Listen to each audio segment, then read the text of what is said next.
ऐकायला येते काय? बरोबर. हॅलो. कॉमेंटद्वारे कळवा. कॉमेंटद्वारे कळवा.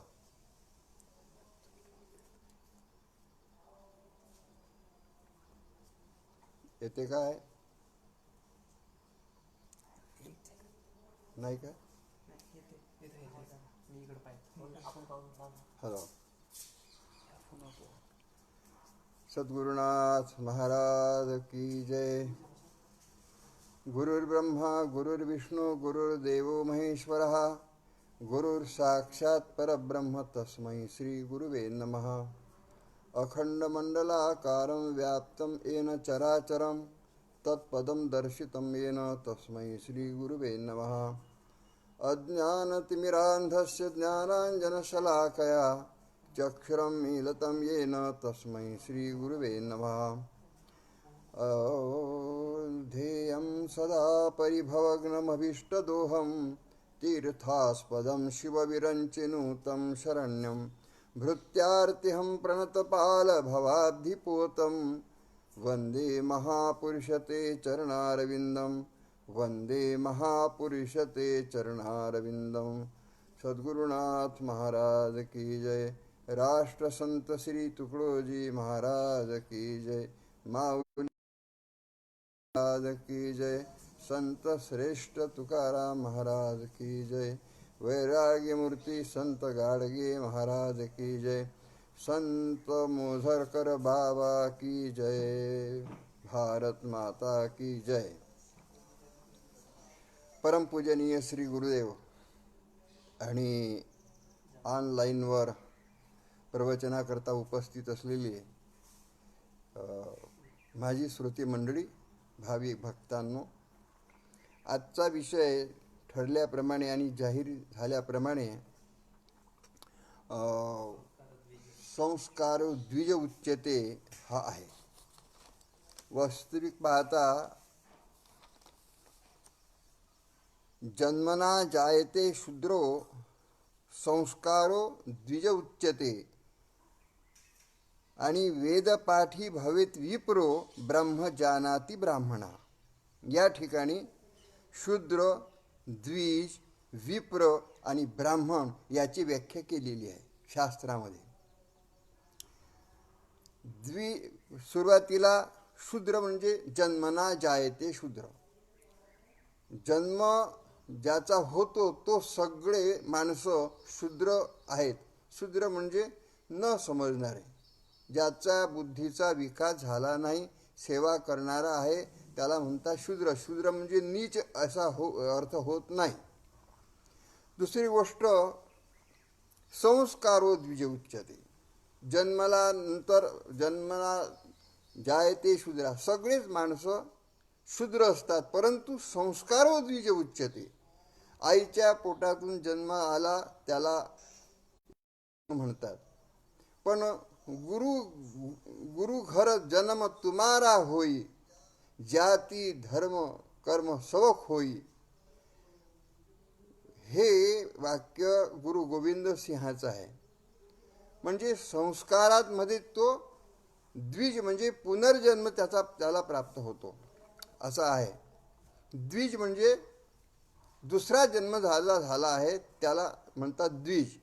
असे द्विज जन्माला आलेल्या प्रत्येक माणसाला होता येते. द्विज म्हणजे याचा अर्थ ब्राह्मण असा होत नाही. द्विज म्हणजे संस्कार ज्यांनी घेतले आहेत त्याला म्हणतात द्विज.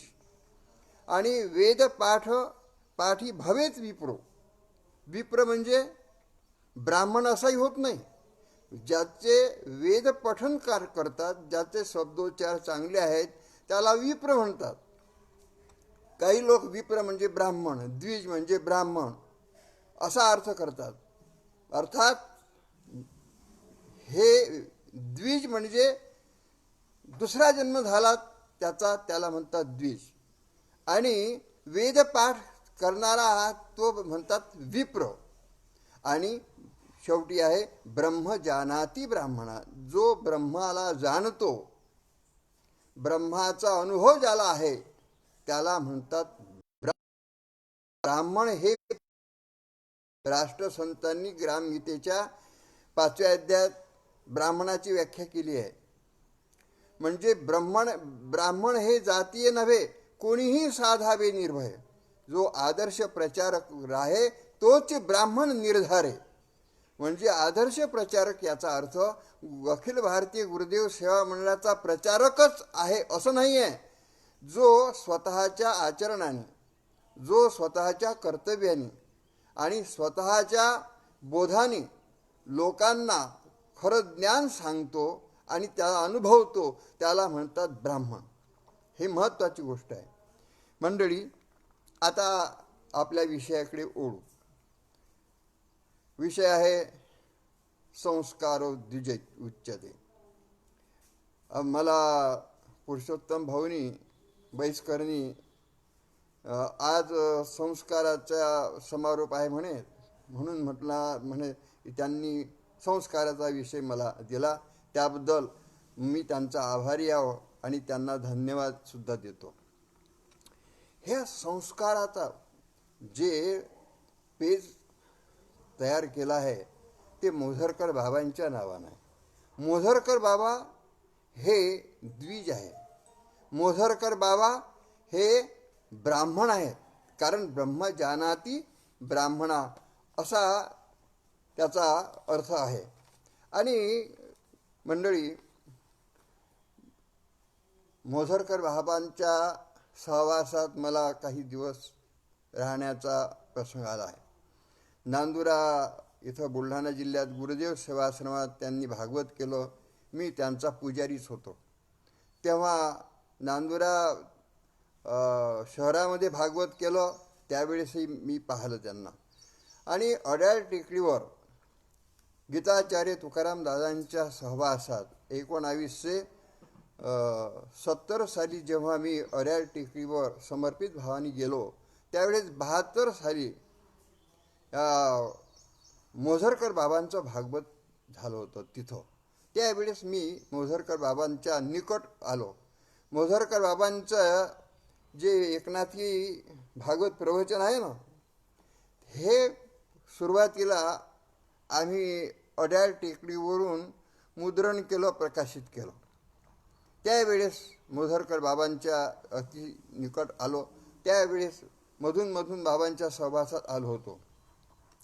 मोझरकर बाबांच्या जीवनात मला वाटतं त्यांचा जन्मकाल 26 फेब्रुवारी 1902 साली त्यांचा जन्म झाला. आणि ते मूळचे त्यांचे वडील, त्यांची आई हे राजापूर जिल्हा अमरावती इथले होते. आणि काही कामानिमित्ताने, धंद्याच्या निमित्ताने हे मोझरकरला आले. मोझरकर त्यांचं आडनाव नाही, मोझरला होते म्हणून त्या मोझरकर बाबांच्या नावानं गावाचा उद्धार झाला. हे महत्त्वाची गोष्ट मला सांगायची आहे. म्हणजे तीर्थी कुर्वंती तीर्थानी, स्वकर्मी कुर्वंती कर्माणी, आणि शास्त्र कुर्वंती शास्त्राणी. देवर्षी नारद आपल्या भक्तिसूत्रात असं म्हणतात की ते विद्येचे चालते बिंब, नाथ भागवतात म्हणतात. किंवा ज्ञानेश्वरांनी पसायदानात असं म्हटलं आहे की जे खळाची व्यंकटी थांडू, सदा सत्कर्मी रती वाढू, भूता परस्परे जळो मैत्र जीवाचे. या पुढे ते सांगतात की ते जंगम तीर्थ आहे, मुद मंगलमय संत समाजू, जो जग जंगम तीर्थ राजू. जे जे संत जिथे वसती ते गावचं तीर्थ होय सुरेख, ह्याची ग्रामगीता म्हणते. त्याप्रमाणे मोझरकर बाबा जिथं राहतात त्या मोझरला तीर्थाचं स्वरूप आहे. म्हणजे तीर्थी कुर्वंती तीर्थाने, स्वकर्मी कुर्वंती कर्माने. ते जे कर्म करतात त्याला लोक सत्कर्म असं नाव देतात. आणि शास्त्र कुर्वंती शास्त्राने, ते जे बोलतात ते शास्त्र होत आहे असं देवर्षी नारदाच्या भक्तिसूत्रात सांगितलं आहे.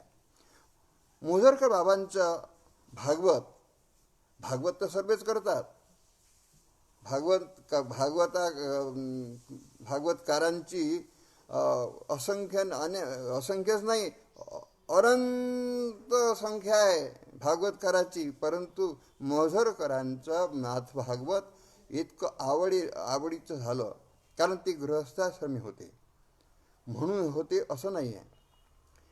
मला असं वाटते या देशामध्ये शंकराचार्यापर्यंत आणि शंकराचार्याच्या पुढील जे पिढी आहे तो हे संन्यासाचं जास्त महत्त्व वाढवलं गेलं. भिक्खू संघ वाढवला. यधरे यवरजेत तधरे प्रव्रजेत. माझ्या शंखाचा आवाज ज्याच्या कानी आला त्यांनी संन्यास घेतला पाहिजे असं शंकराचार्याचं मत आहे.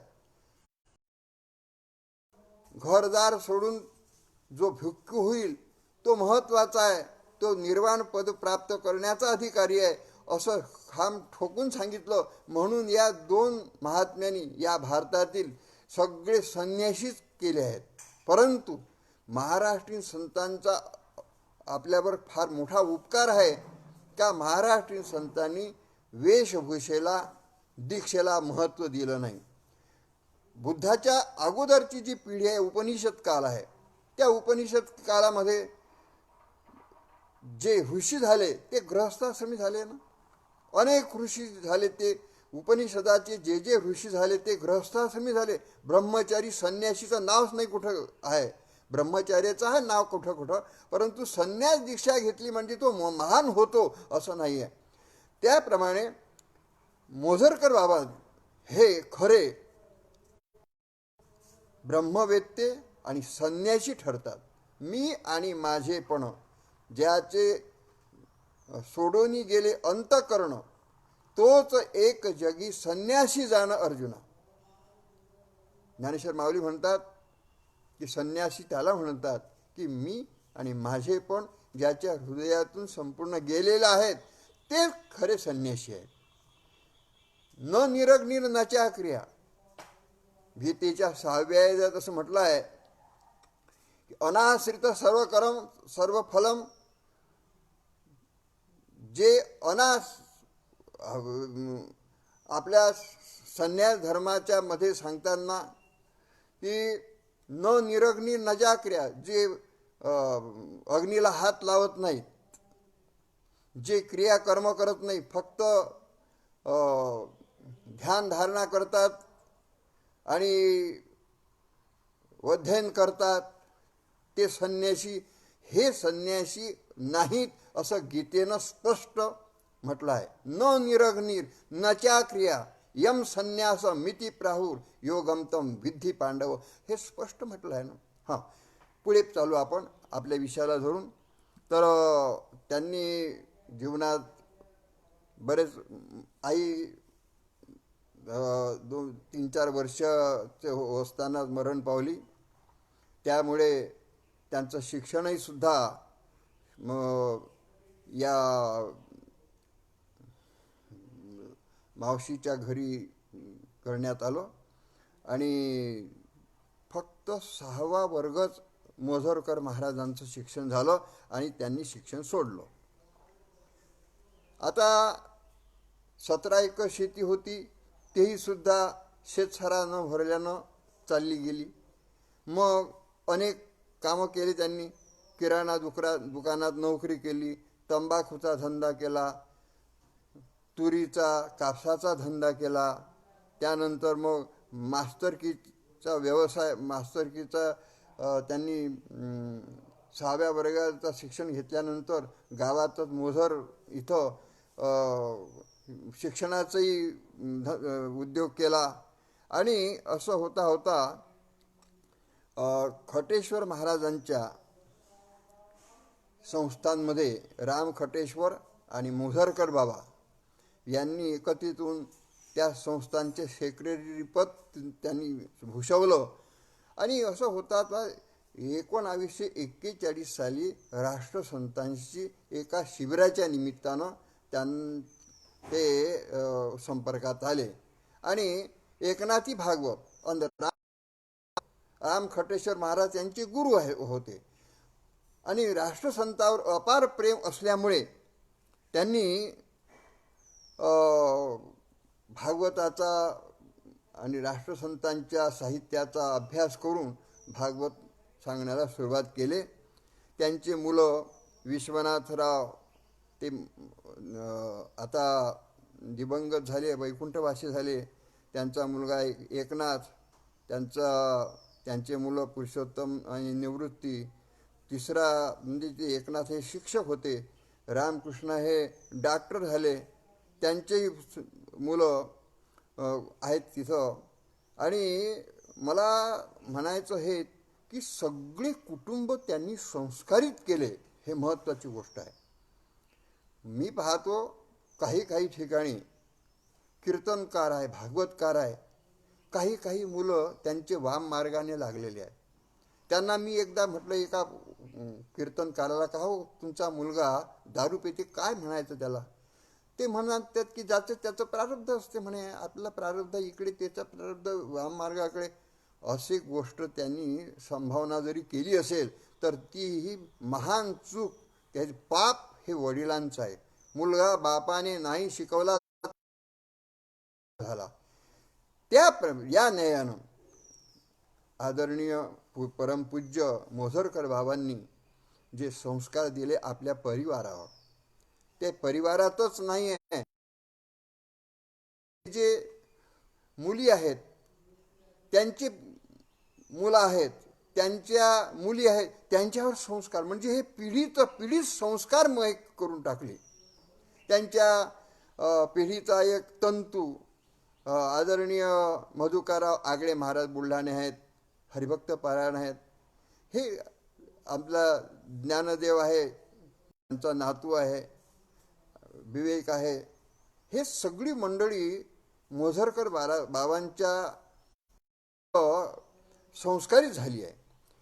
मोझरकर बाबांच्या दृष्टीनं मला एक ओवी आठवते की संसारी असोनी संत असती, ग्रामगीतेत म्हटलं आहे ते, संसारी असोनी संत असती, व्यवहारी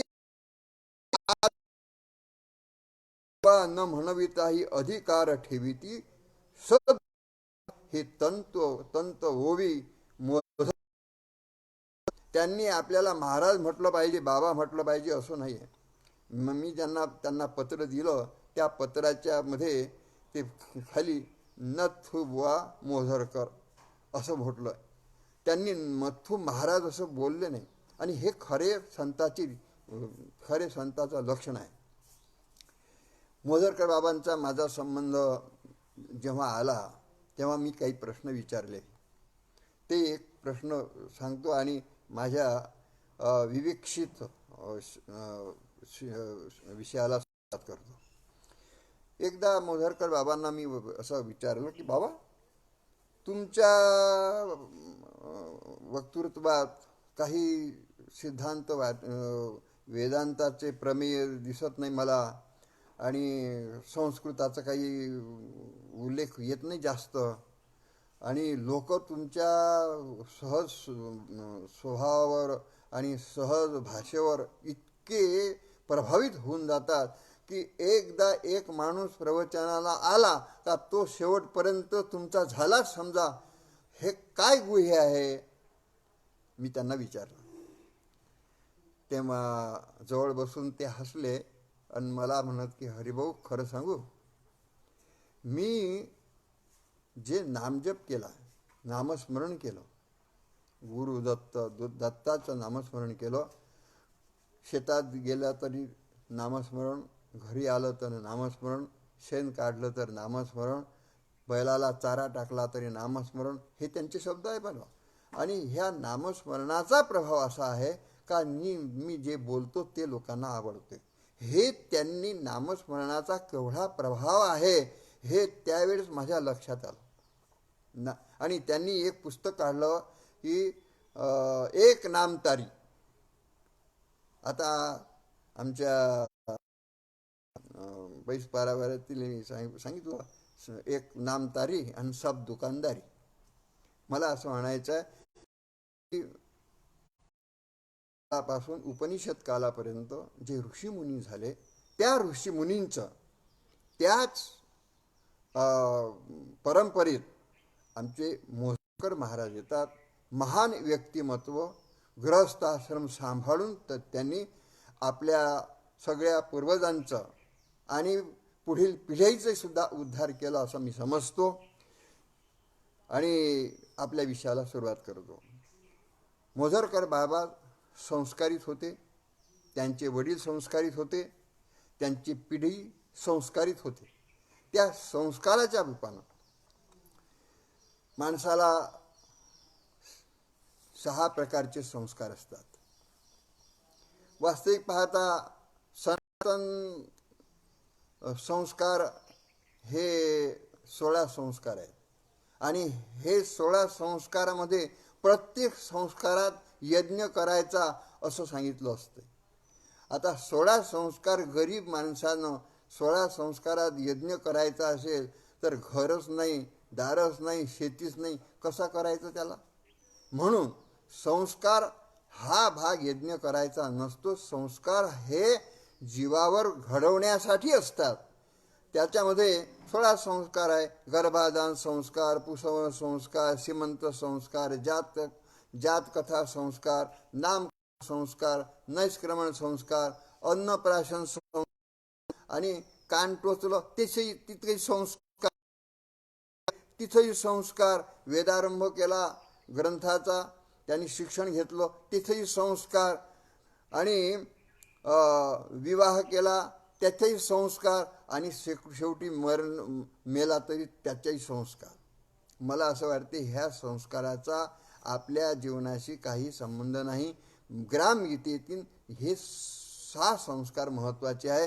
ते तुमच्याशी थोडक्यात विवेचन करून पुढील विषयाला मी प्रारंभ करतो. पूर्वसंस्कार हा महत्त्वाचा असतो.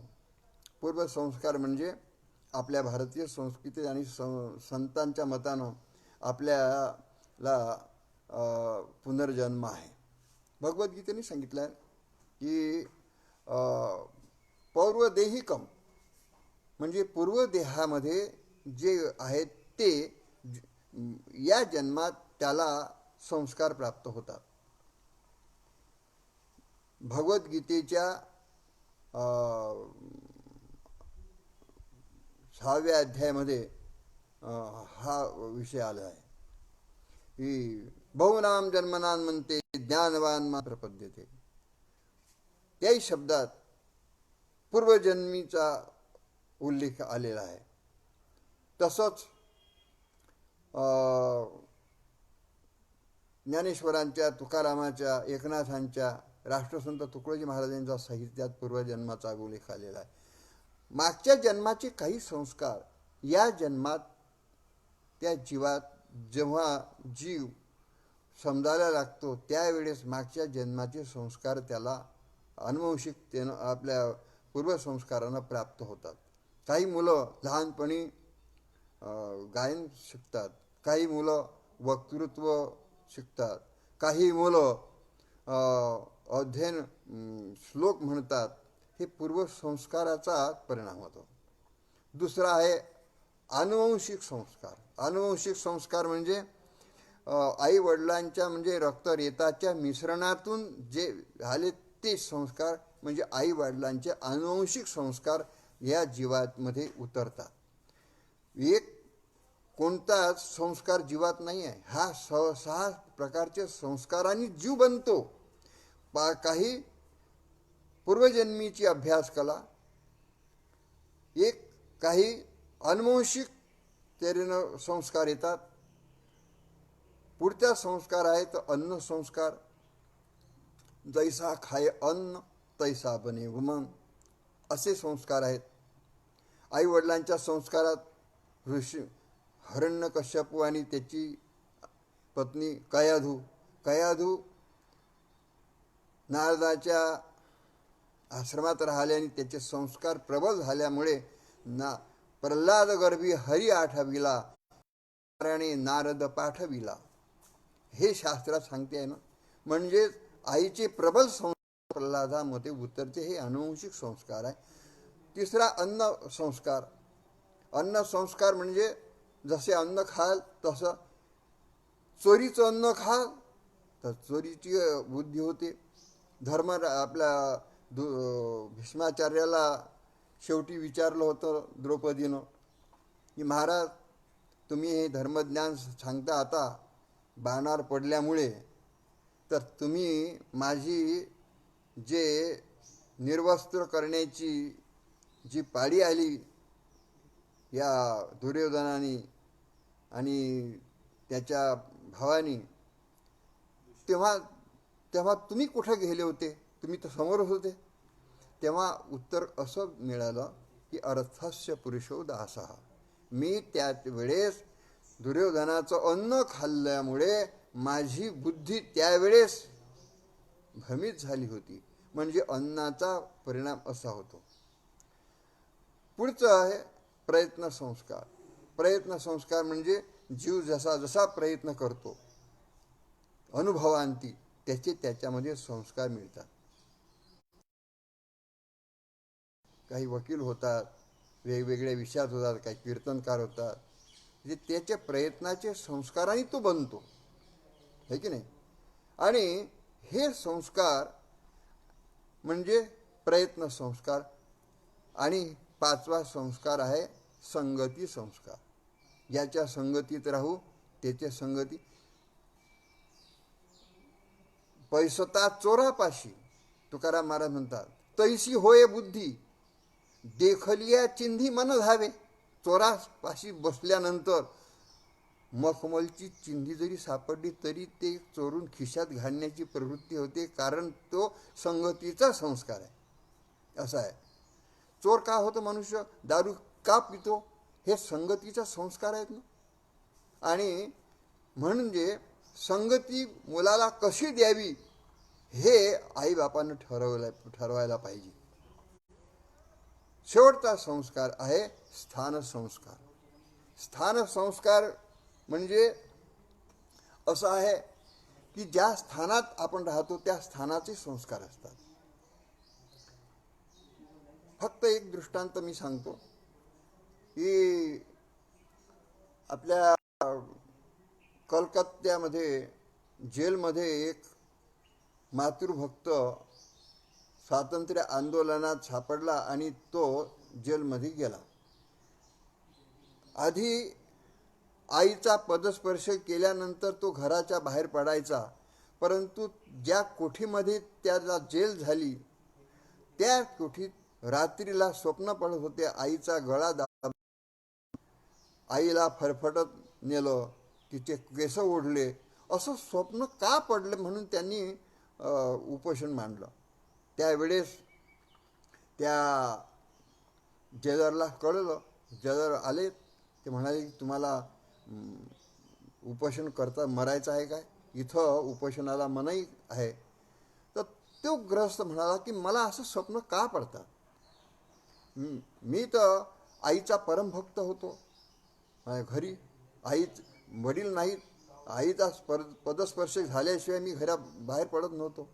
तर तो जेलर विचारी होता. तो म्हणत होता, तुम्ही ज्या खोलीत राहता त्या खोलीमध्ये आदल्या दिवशी एक जन्मठेप जन्मठेप याच्यासाठी केली त्याला की त्याने आईची छळना केली म्हणून. तर त्या खोलीत त्याचे संस्कार असल्यामुळे ते संस्कार तुमच्यावर हेवी झाले. म्हणजे जिथं संस्कार आहे त्या संस्काराला अस्तित्व आहे.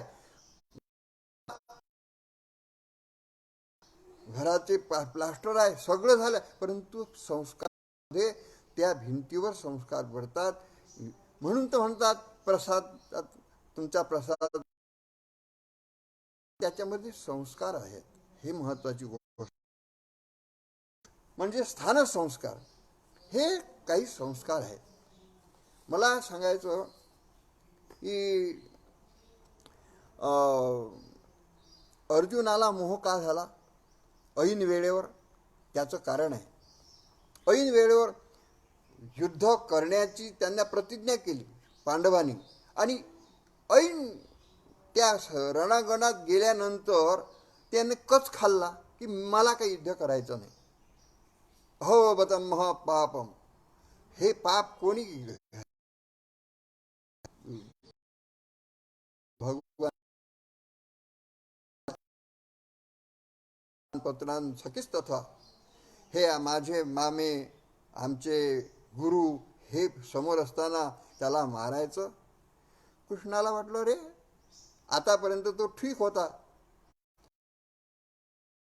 रणांगणावर इथं आला तू तोपर्यंत ठीक होता, आता अचानक कसा क्लैब्यम मास्म पार्थ नाही तत्वुपपद्यते क्षुद्रम हृदय दौर्बल्यम त्यक्तोत्तिष्ठपर्यंत असाच संढासारखा तू आतापर्यंत नाही पण आता वागून राहिला. याचं कारण मित्र असं सांगतो, थोडक्यात सांगतो.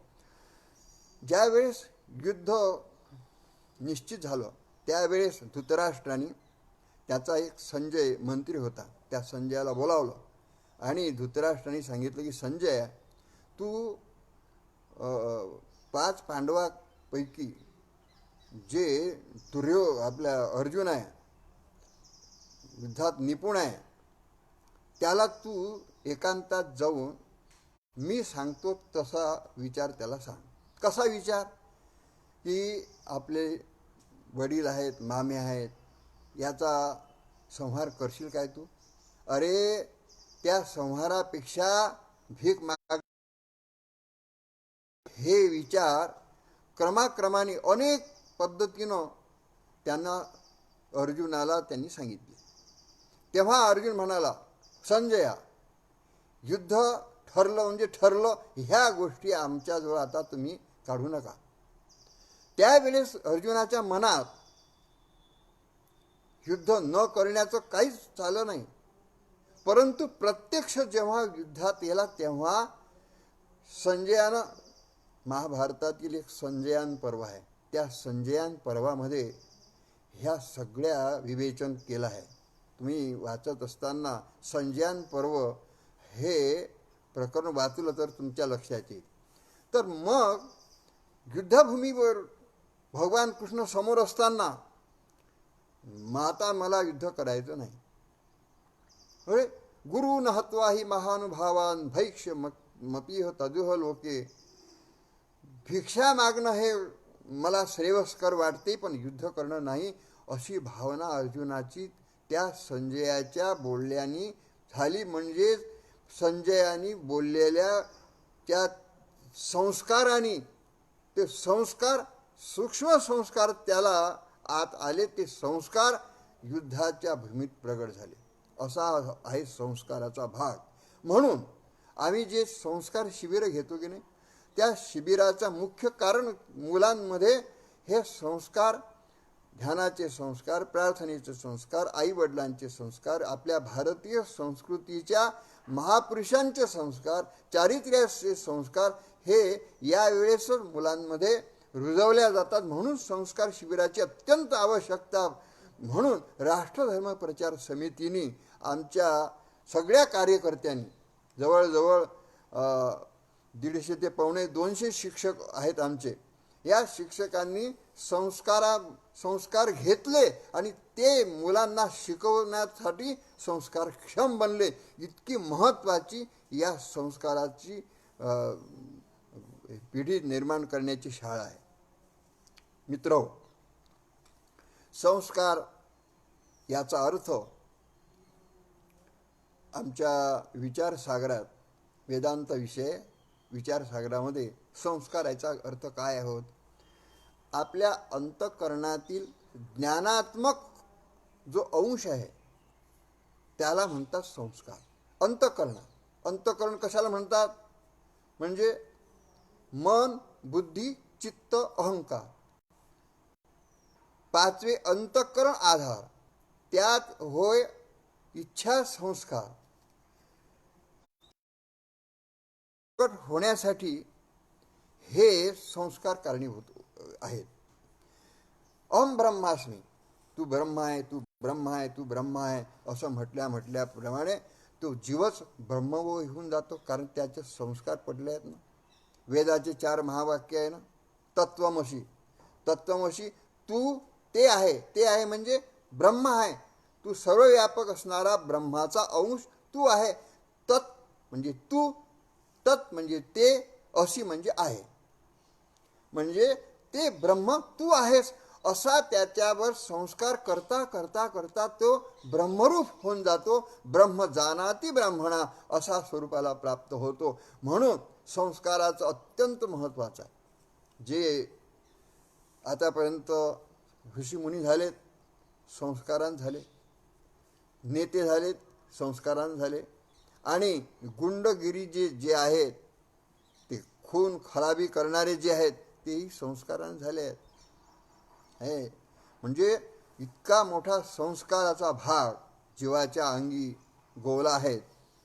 त्यामुळे आपल्या जीवनामध्ये सर्वात मोठे यज्ञ, याग, तीर्थ, व्रत, नेम, धर्म, पूजा, पाठ, व्रत, वैकल्य हे आपल्या कर्मकांडात आहेत.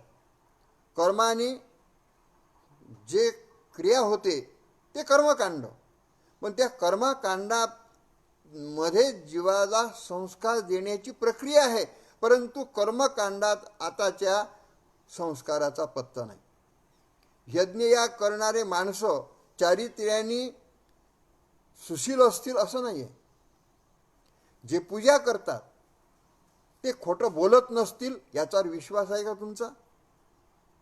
जे लोक यज्ञयाग करतील, आमच्या भागामध्ये 101 यज्ञाचे जाहीर केलं आणि 101 यज्ञ 10 दिवसपर्यंत चालू झाला. मी लोकांना विचारलं यज्ञ संपल्यानंतर, म्हटलं का हो यज्ञ कसा झाला? तर ते म्हणत होते की 10 दिवस यज्ञ झाला, 101 जोडपे त्या यज्ञामध्ये आहुती देण्यात होते. दर तुपाची आहुती दिल्या जात होती. 2 किलो तूप एका 10 दिवसात खर्च झाला. म्हणजे किती क्विंटल झालं ते? मला वाटते 20 क्विंटल झालं ते तूप. मग त्यांना सांगितलं, मी विचारलं की का हो, यातून निष्पन्न काय झालं? ते म्हणतात की निसर्गामध्ये बदल झाला, वातावरण शुद्ध झाले. वातावरण शुद्ध झालं की हे काही मला माहिती होऊ शकत, परंतु प्रत्यक्ष जेव्हा त्या यज्ञाच्या बाजूला एक दारूचं दुकान होतं, तो असं म्हणाला की माझा फायदा झाला. म्हणला काही कसा फायदा झाला? म्हणे माझा फायदा 1,00,000 रुपये मला उत्पन्न मिळालं या यज्ञातून. म्हणून यज्ञातून मिळालं? नाही, यज्ञ करणारा लोक इथं येत होते, ते दारू पित होते, त्याचा फायदा झाला. मला हे सांगा, हे कर्मकांड जे आहेत, हे कर्मकांड संस्कारासाठी आहे का संकरासाठी आहे का वाम मार्गासाठी आहे? म्हणून संस्कारात यज्ञ हे महत्त्वाचं आहे. संस्कारो द्विज उच्यते. संस्काराने ब्राह्मण बनता येते, संस्काराने वाल्या कोळी बनता येते, आणि संस्काराने वाल्मिकीही महाराज बनता येते. संस्काराने कुसंस्काराने या ठिकाणी अंगुलीमाल बनता येते. पण संस्काराने, बुद्धाच्या संस्काराने हे महान तपस्वी बनता येते. संस्कारानेच या जग संस्कार आहेत.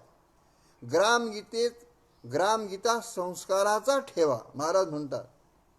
हे संस्काराचा ठेवा आहे. तुकडोजी महाराजांचं वाक्य आहे, ग्रामगीता संस्काराचा ठेवा. म्हणजे मी असं म्हणतो की आपले मंदिर आहेत, कशासाठी मंदिर आहेत? प्रथम पाहिली देवळी मूर्ती, देवळातल्या मूर्तीवर संस्कार झालेत, हे देव आहेत. मंदिरामध्ये जे मूर्ती आहे ते देवाचं स्वरूप आहे. फक्त एवढंच नाही, नंतर मग प्रथम पाहिली देवळी मूर्ती, मग पाहिले जीव जनापती. मग बाहेर 10 कोटी मूर्ती उभा. तुकाराम महाराजांचं वचन आहे की साठविलार आहे हृदय संपुष्टी. आपल्या हृदयात जो परमेश्वर भरला आहे तोच या जगात त्याच मूर्तीरूप आहे हे समजणं हे संस्काराच्या अधीन आहे. प्रथम पाहिली देवळी मूर्ती प्रती, मग अनुभव येता सर्वत्रची व्याप्ती आपल्याच स्वरूपाची. आपलंच रूप ह्या सगळ्या सृष्टीमध्ये जो जे नजर पडे सृष्टीपर मही हूँ बतलावे हे संस्काराने घडते. ब्रह्मज्ञान सुद्धा संस्काराच्याच अधीन आहे. महाराजांनी अध्यात्माचे एक अध्याय आहे ना, आत्मानुभव. त्या आत्मानुभव अध्यायात सांगितलं आहे की प्रथम संस्कार पाहिजे, नंतर मग संस्कारानंतर मग मनुष्य ग्रंथ संत जे आहेत त्याला सहाय्य करणारे आहेत असं ग्रामगीतेच्या त्या आत्मानुभव अध्यायात लिहिलं आहे. आणि त्यात पुढे पुढे असं म्हणतात, मग माघारिली पूजा मंदिरे. मंदिरात पूजा पाठ करण्यात काही अर्थच नाही आहे. तुकाराम महाराज म्हणतात ना, एकनाथ महाराज म्हणतात ना, जे जे दृष्टे दिसे ते ते हरिरूप. ज्याला भगवंताचं स्वरूप चराचरात व्याप्त असणारं जे दिसते त्याला पूजा पाठ जप त्याशी नाही. म्हणजे त्याला निषेध करायचा असं नाही आहे, परंतु त्याचं महत्त्व त्यांनी जाणलं आहे. मंडळी, हे संस्काराच्या अधीन जग आहे, माणसाचं स्वरूप आहे. मग माघारेली पूजा मंदिरे, जिवंत दिसू लागली जिवंत शरीरे. यातची वाटे सर्वांचे बरे, ईश्वर कृपा व्हावयासी. हे ओवी काय सांगते महाराजांची? राष्ट्रसंत तुकडोजी महाराजांच्या इति श्री ग्रामगीता ग्रंथ गुरु शास्त्र स्वानुभव संमत, हे स्वानुभव संमत ह्या ग्रामगीतेतला हा अध्याय महत्त्वाचा आहे, तुम्ही लक्षात घ्या. मग आत्मप्रचिती म्हणजे दिव्य दृष्टी, जेथी व्यष्टी समष्टी आणि परमेष्टी. ओवी लक्षात ठेवा. आत्मप्रचिती म्हणजे दिव्य दृष्टी, जेथे व्यष्टी समष्टी आणि परमेष्टी आपणची अनुभवतो उठाउठी अगणित रूपे एकपणे. मग आम्ही रहिवासी मूळचे, विश्वरचना हे नाटक आमुचे, आपुल्या परी रंजविणे साचे आहे आम्हा. हे सगळं जगात मध्ये आम्ही पार्ट म्हणून खेळायचे आहे. आई म्हणून संसारात राहायचं नाही, दाई म्हणून राहायचं. श्रीमंताच्या घरी आई जन्म देते आणि त्याच्या मुलाला जे संगोपन करतात त्याला दाई म्हणतात. आईपेक्षा दाईजवळ हे मुलं जास्त खेळतात, बागडतात. ते दाई त्यांना भरवते. परंतु आईचं आणि त्या दाईचं भांडण जर झालं तर दाई त्या घरातून जे बाहेर निघते तर मागे वळूनही मुलगा आहे किंवा कधी काय आहे ते संगोपन करणारी आहे. पण आईच्या पेक्षा जास्त त्याचं लक्ष आहे. परंतु तिच्या मनात हे आहे की मी या घराची कोणी नाही असं म्हणतात. म्हणून संसारामध्ये आई झाल्यापेक्षा दाई होणं हे महत्त्वाचं आहे. सगळंच काम करायचं, परंतु अनाश्रित कर्मफलम कार्यम कर्म करोती, म्हणजे अनाश्रित कर्म करणं. याला म्हणतात योग कर्मसु कौशलम. योग कर्मसु कौशलम म्हणजे योगामध्ये सुद्धा कर्मामध्ये कुशलता आहे. हे कुशलता म्हणजे महाराजांनी ग्रामगीतेच्या चमत्कार अध्यायामध्ये एक चैतन्य महाप्रभूचं चित्र टाकलं आहे. चैतन्य महाप्रभूचं कसं म्हणतात की केल्याचा स्पर्शेची नसे अंतरी चमत्कारी ऐसे संत. हा चमत्कार संस्काराने येत असतो. भजन पूजन तीर्थ व्रत नेम धर्म यज्ञ यागाने नाही. यज्ञ याग हेच त्याला सहाय्य होतात. ते सहाय्य होण्यापेक्षा लोक त्याला महत्त्व जास्त देतात. हा राष्ट्रसंतांनी नव्हे सगळ्या संतांनी या गोष्टीला गौण समजलं आहे.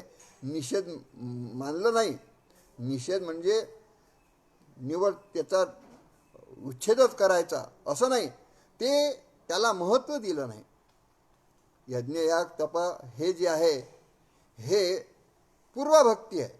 यज्ञ दान तप कर्म न त्याज्य मितीच्या परे. यज्ञ दानम तप कर्म पावनानी मनीषणाम. आपल्या अंतःकरणामध्ये शुद्धता राहण्यासाठी हे कर्मकांड आहे. परंतु जीवब्रह्माचं ऐक्य साधण्यासाठी संस्कार हेच महत्त्वाचे आहे असं मला वाटते. मंडळी, शेवटी महाराज म्हणतात आम्ही रहिवासी मूळचे, विश्वरचना हे नाटक आमुचे. आमुच्या परीने रंगविणे साचे आहे आम्हा. पुढची अवयी अशी आहे ऐसे जाणोनी स्वरूपाशी. आपलं स्वरूप म्हणजे देह नाही, स्थूल देह नाही, सूक्ष्म देह नाही, कारण देह नाही. हा स्थूल देह कर्म हे आपलं साधन आहे. ऐसे दानोनी स्वरूपाशी वर्ते तो जिंकी या खेळाशी. वर्ते म्हणजे संसारात राहून संसारात असून सुद्धा नसावं. जाणोनी नेणते करी माझे मन ती तुझी प्रेम खुण जाओनिया. म्हणजे संसारात असूनही सुद्धा ऐसे जाणोनी स्वरूपाशी वर्ते तो जिंकी या खेळाशी. या खेळाशी म्हणजे संसाराच्या खेळामध्ये तो जिंकणार आहे. वर्ते तो जिंकी या खेळाशी. आणि पुढे महत्त्वाचा विषय आहे, महत्त्वाची ओवी आहे, हे लक्षात ठेवा तुम्ही. काय म्हणतात महाराज? हेची कळा वयासी. तुकड्या म्हणे हेची कळा वयासी. तुकड्या म्हणे हेची कळा वयासी कथिली असे ग्रामगीता. किती महत्त्वाचा ग्रामगीतेचा उद्देश. ग्रामगीतेचा उद्देश 2-3 प्रकारांनी माझ्या लक्षात आहे. पहिला उद्देश आहे अर्पण पत्रिकेत सर्व ग्रामाशी सुखी करावे, अन्न वस्त्र पात्र आदी द्यावे, स्वतः खर्ची भोगावे. म्हणजे ऐशा भोळ्या शंकराशी सौख्य लाभावे. सर्व देशी मानवाची पूर्णता तुझशी प्राप्त व्हावी मना वाटे म्हणून कथिली ग्रामगीता. यासाठी ग्रामगीता म्हणजे तुम्ही सुखी झाले पाहिजेत यासाठी ग्रामगीता लिहिली. हे ग्रामगीतेच्या अर्पण पत्रिकेत 8व्या अध्यायात म्हणतात की शेवटची ओवी ऐसे प्रचारक निर्मिण्याशीच ग्रामगीता कथली असे असं महाराज म्हणतात. म्हणजे ग्रामगीतेचं स्वरूप कोणते कोणते आहेत. आणि हे शेवटी हे म्हणतात की ऐसे जाणणी स्वरूपाशी जिंकी या खेळाशी हेची कळा वयाशी कथिले असे ग्रामगीता. आणि ह्या ग्रामगीतेचा अर्थ संस्कारातून प्राप्त झाला पाहिजे. मंडळी, हे ग्रामसफाई, लोकांनी निर्व्यसनी करणं, लोकांमध्ये संडास, रचनात्मक कार्यक्रम हे करणं म्हणजे सेवा मंडळाचं बाहेर कर्म आहे. आंतरिक कर्म कोणतं आहे? आंतरिक कर्म म्हणजे जीव ब्रह्मैव नापरहा. इतकंच काय, घे नेहमी जन्म याचसाठी देवा, तुझी चरणसेवा साधावया. महाराज म्हणतात ना की पुन्हा पुन्हा जन्म यावे, मातृभूमीशी सुखी करावे, हे ग्रामगीतेचा अर्थ आहे ना.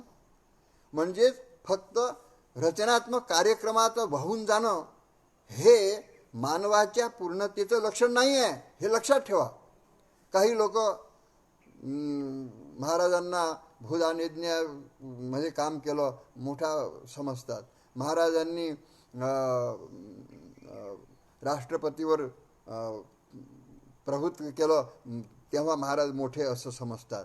महाराजांनी साधू समाजाचे अध्यक्ष झाले म्हणून महाराजांनी समजतात. महाराज जपान इतरेमध्ये सर्वधर्म परिषदेत त्यांचा उद्घाटनाचा प्रसंग आहे म्हणून महाराज मोठे समजतात. तसं नाही आहे. महाराज हे जाणोनी वर्ते त्या खेळाची आणि हेच कळल्यानंतर त्यावेळेस महाराज मोठे झाले. म्हणजेच त्यांचं मोठेपण कार्यातून सिद्ध झालं नाही, ते अवस्थेतून सिद्ध झालेलं आहे. हे महत्त्वाची गोष्ट आपल्याला समजायला पाहिजे. तुकडोजी महाराज म्हणजे काय? तुकडोजी महाराज म्हणजे काय? त्यांनी असं केलं म्हणून तुकडोजी महाराज ग्रंथ निर्माण केले म्हणून असं नाही आहे. महाराजांची मुळातली भूमिका आहे अध्यात्मनिष्ठ. अध्यात्मामध्ये जसं 3 प्रकारे बगीच्यामध्ये झालं असतात. एक झाड असते ते असते कुंडीतलं झाड. कुंडीतलं झाड कसं असते, वरून पाणी टाकलं म्हणजे ते टवटवीत दिसते, पाणी जर टाकलं नाही तर सुकून जाते. काही लोक असे असतात, वर उपचार केला, त्यांना या बसा, त्यांना त्यांची स्तुती केली म्हणजे त्यांना बरं वाटते. त्यांची स्तुती केली नाही, निंदा केली नाही म्हणजे मग बिना पाण्याचे झाडं जसे सुकून जातात कुंडीतले तसे लोक राहतात. काही लोक कार्यकर्ते असतात, ते वाफ्यातले झाड आहेत. म्हणजे 8 दिवसाच्या 8 दिवसा पाणी घातलं मग प्रफुल्ल राहतात. त्यांच्या विचाराप्रमाणे लोक त्यांच्या विचाराप्रमाणे वागले म्हणजे त्यांना बरं वाटते. त्यांच्या मतानं त्यांना शिव्या दिल्या तरी त्यांना काही वाटत नाही, पण आपला विचार महत्त्वाचा आहे हे पाहून त्यांना प्रसन्न वाटते. आणि तिसरे झाडं जे आहेत ते इतके उंच वाढतात की आकाशाला टेकतात आणि त्याला पाणी घालण्याची काही गरजच नाही. याचं कारण ते झाडं जमिनीच्या अंतर्गत असलेल्या भूगर्भातील जिवंत पाण्याच्या झऱ्याशी त्यांची मुळं लागली असतात. ते झाडं उन्हाळ्यातही सुद्धा सुकत नाही, पावसाळ्यातही सुकत नाही. हे असे संत असतात, राष्ट्रसंत असतात, सगळे संत असतात की ज्यांच्या अंतःकरणाचे जे मूळ आहे ते it come direct from the self असे इंग्रजीत वाक्य आहे. म्हणजे त्यांचे मुळं आत्म्याशी लागलेले असतात, असे संत असतात. हे संत संस्कारांनी